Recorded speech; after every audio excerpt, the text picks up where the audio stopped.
The sounds of gunfire may have subsided, but the images of war remain in Georgia.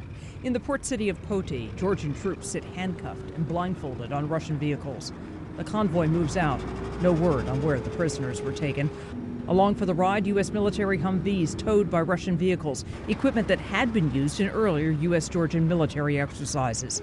The movement comes along with questions about whether Russia is really keeping its word on a shaky truce in a brief war that's heightened tensions between the Kremlin and the West. I think there can be no business as usual with Russia under present circumstances. In Belgium, Secretary of State Condoleezza Rice called an emergency meeting with NATO leaders, trying to figure out how to respond. Rice says Moscow is playing a dangerous game. That this alliance, NATO, having come so far after the end of the Cold War and the collapse of the Soviet Union in achieving a Europe that is whole, free, and at peace, is not going to permit a new line to be drawn in Europe. Russian troops drove Georgian forces out of South Ossetia last week.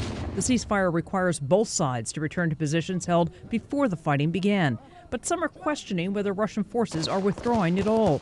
A small column of Russian tanks and armored vehicles was seen leaving the strategic Georgian city of Gori Tuesday.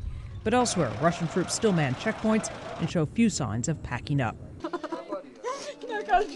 While in Georgia's capital, tears and hugs and at least one sign of reconciliation as some Georgian prisoners of war are reunited with family members.